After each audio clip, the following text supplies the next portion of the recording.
Friends, मैं syntax में adverb चल रहा था। जहाँ पिछला लेक्चर समाप्त हुआ तो उसी का आगे ये भी बहुत ध्यान देने वाली बात है।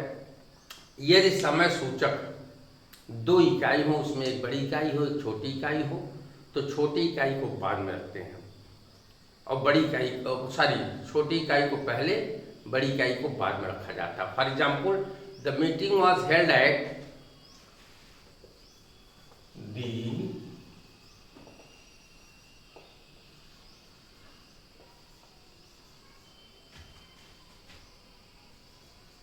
held at 8 o'clock yesterday.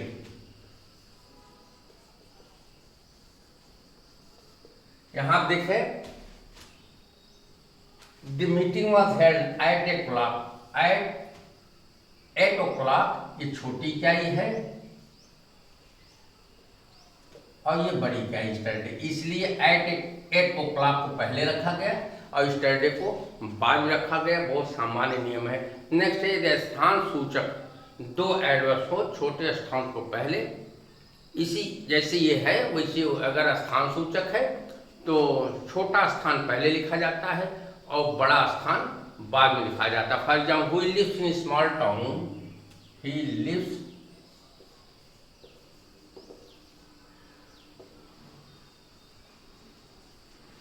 Small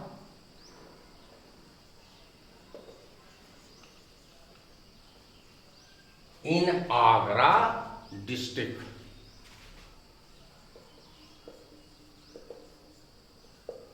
अब देखिए, स्मॉल टाउन ये छोटी इकाई है, इसको पहले रखा गया।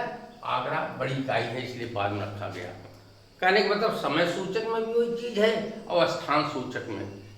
यदि दो से अधिक प्रकार के एडवर्ब अंत में हो तो उनका क्रम, दो से अधिक प्रकार के एडवर्ब यदि वाक्य के अंत में प्रयोग हो तो, या वाक्य के अंत में प्रयोग हो तो manner place time, manner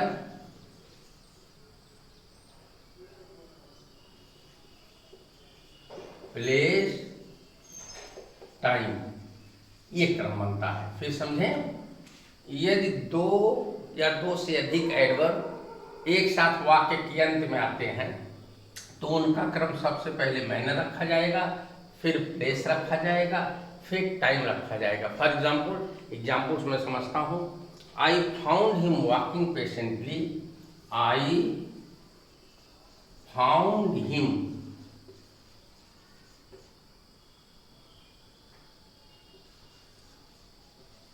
walking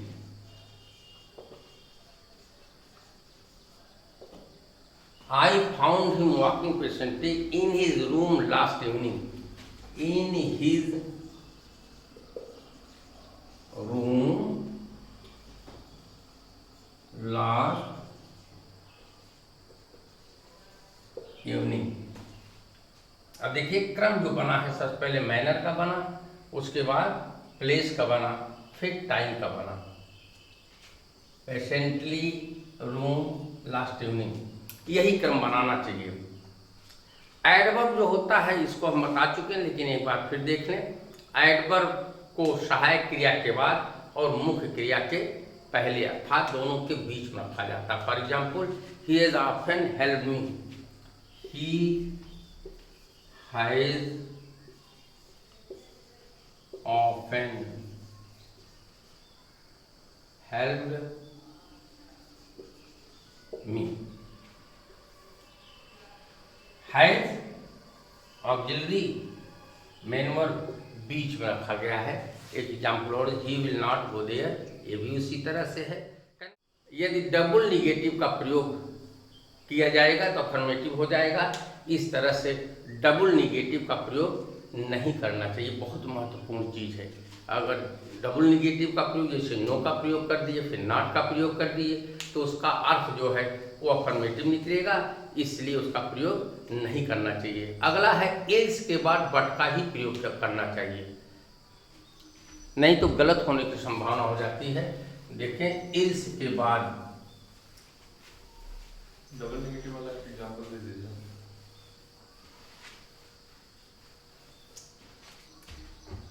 अभी बता रहे थे डबल निगेटिव का प्रयोग। फॉर एग्जाम्पल जैसे डोंट का प्रयोग कर दिए, no I have not this book. Sorry, ये नहीं होगा, दूसरा उदाहरण है, ये तो सही है।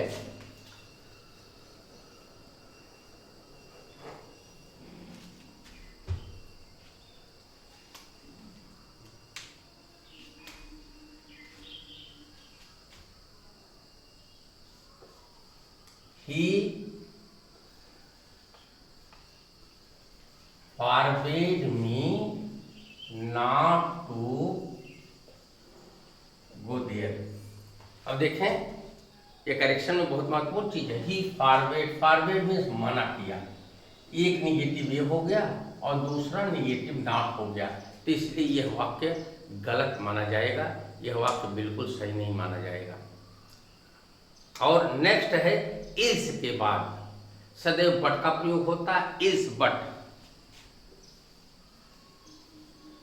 इस के बाद बट का प्रयोग होता है, ये ध्यान रखिएगा। बहुत छोटी बात है लेकिन महत्वपूर्ण बात है। For example, it is nothing is but pride. It is nothing is but pride. अब देखें, यहाँ इज के बाद बट का प्रयोग है, ये बहुत महत्वपूर्ण चीज भी है। छोटी बात है लेकिन महत्वपूर्ण बात है। अगला चीज है रेदर का अर्थ वस्तुतः, अपेक्षा, प्राय आदि होता है। रेदर, रेदर का अर्थ वस्तुतः, अपेक्षा, प्राय आदि होता है। इसका प्रयोग कंपैरेटिव डिग्री में, रेदर का प्रयोग कंपैरेटिव डिग्री में जोर डालने के लिए होता है। इसके बाद देन का प्रयोग अवश्य होगा। रेदर देन का प्रयोग होता है। For example, we should think of honestly, we should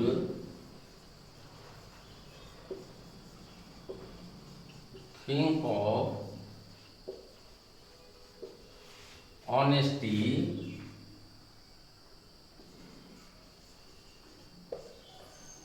rather than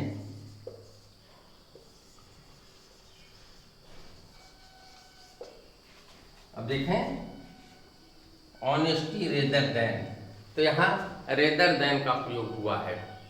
इस तरह से अगला उदाहरण, ऑफकोर्स का प्रयोग अनडाउटली या सर्टेनली तथा क्वाइट का प्रयोग वेरी के स्थान पर नहीं करना चाहिए। फिर समझें, ऑफकोर्स,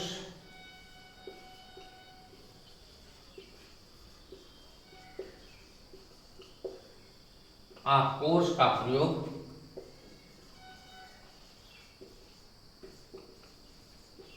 अनडाउटेडली या certainly,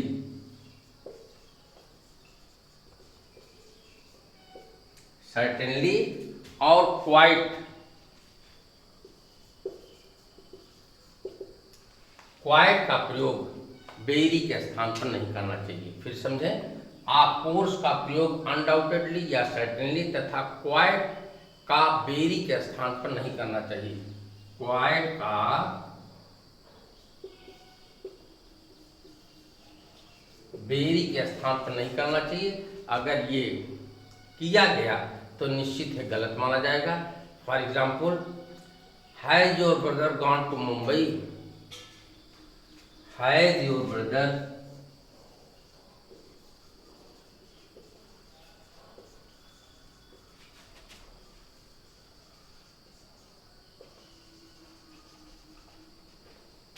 has your brother gone to Mumbai.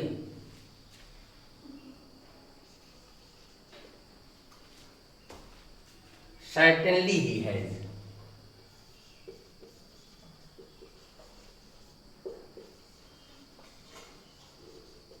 इसका मतलब क्या आपका भाई मुंबई गया है? सर्टेनली ही है, निश्चित रूप से वह गया है, तो यहाँ सर्टेनली का प्रयोग है। I was very sorry to hear your friends death. I was very sorry, इसको मिटा के फिर आगे बताते हैं।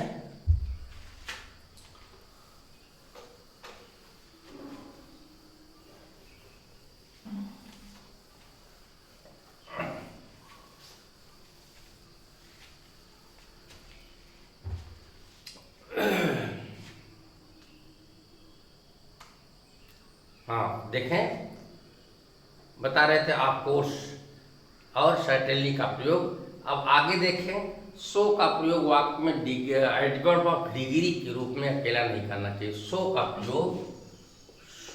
प्रयोग एडवर्ब ऑफ डिग्री के रूप में अकेला नहीं करना चाहिए।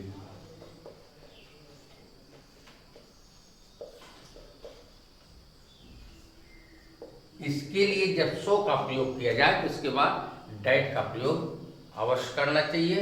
यदि सो का प्रयोग अकेला करना तो उसके स्थान पर वेरी का प्रयोग ज़्यादा अच्छा माना जाता है। For example, my brother is so rich that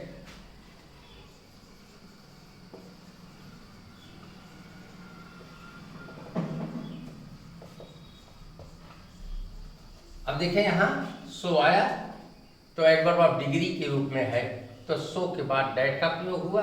उसके बाद he can help anybody, he can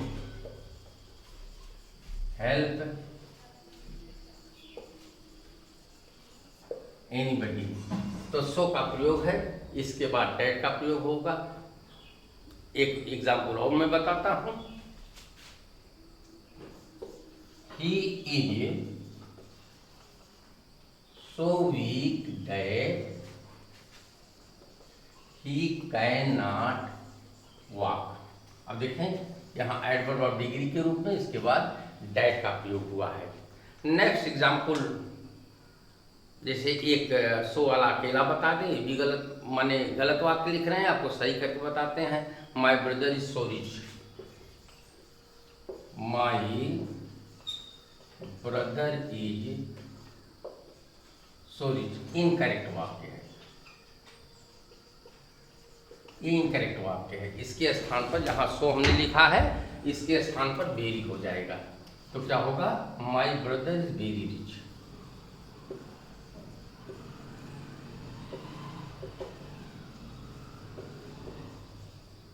ये करेक्ट है। इस तरह से इसमें करेक्ट इनकरेक्ट वाक्य के माध्यम से आपको हमने पूरा एडवर्ब बताया। 2-3 नियम और है, छोटा छोटा नियम, इसको आप देख लें। स्क्रेचली का अर्थ ऑलमोस्ट नॉट,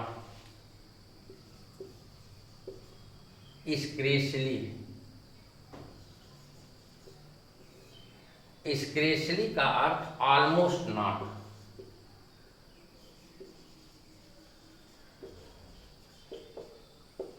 ऑलमोस्ट नॉट होता है। इसको हार्डली के स्थान पर भी प्रयोग किया जा सकता है। For example, he scarcely goes out for a walk, he स्क्रेचली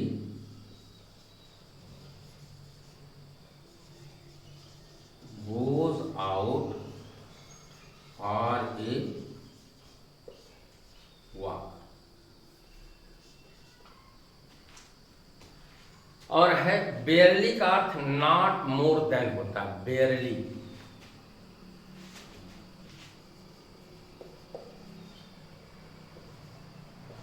बेयरली इसका अर्थ क्या होता है, not more than, not more than, ये प्रयोग होता है। या जस्ट होता है, या जस्ट होता है। तो इसका जैसे I can barely see you in future, I can barely, I can barely see you in future, see you in future. अब देखें बेयरली का प्रयोग है। नेक्स्ट है मेयरली, नॉट नो, मेयरली का,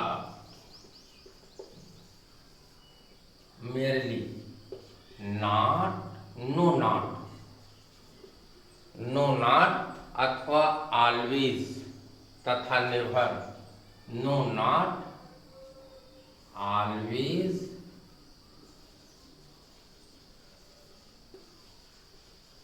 नेवर, का प्रयोग उन शब्दों से पहले होता है जिसकी ये विशेषता प्रकट करता है, और जिसके विषय में बताता है वहीं इसका प्रयोग होता है। For example, the police came merely to inquire. The police came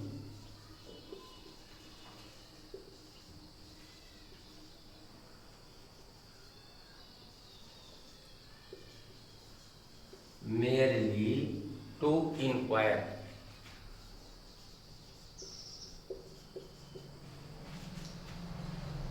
merely का प्रयोग देखें आप, क्रिया के बाद हुआ है।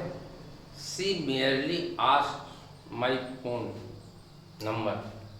She merely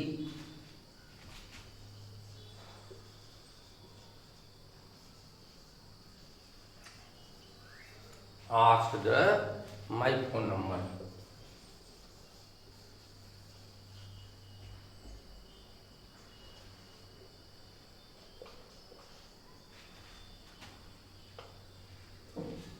अब देख रहे हैं मेयरली का प्रयोग यहाँ हुआ है। इस तरह से आप कह सकते हैं आपका ये खंड एडवर्ब का खंड समाप्त हुआ, और मैंने अपने भरसक प्रयास करके लेक्चर को दिया है। प्रयास ये किया गया है कि इस लेक्चर का फ़ायदा सभी को हो, और फ़ायदा होना भी चाहिए। और एक चीज़ फिर आपसे कहेंगे, सब माने हमारा जितना भी लेक्चर है सब फ्री है, उसमें कोई कॉस्ट नहीं लगनी है। इसलिए एक रिक्वेस्ट है, सब्सक्राइब करें, लाइक और शेयर अवश्य करें। अब इसके बाद मैं आपको प्रीपोजिशन शुरू करूँगा। प्रीपोजिशन थोड़ा सा लंबा चैप्टर है, लेकिन शुरू करेंगे इसको। प्रीपोजिशन शुरू करने के बाद कंजक्शन है, और कंजक्शन के साथ आपका ये सिंटैक्स समाप्त होगा। फिर नरेशन शुरू करेंगे, और आप इसको पढ़ें। जो न समझ में कमेंट के माध्यम से हमको इंगित करें। निश्चित तौर से ये आपके समझ में आएगा, ऐसा विश्वास है। थैंक्स।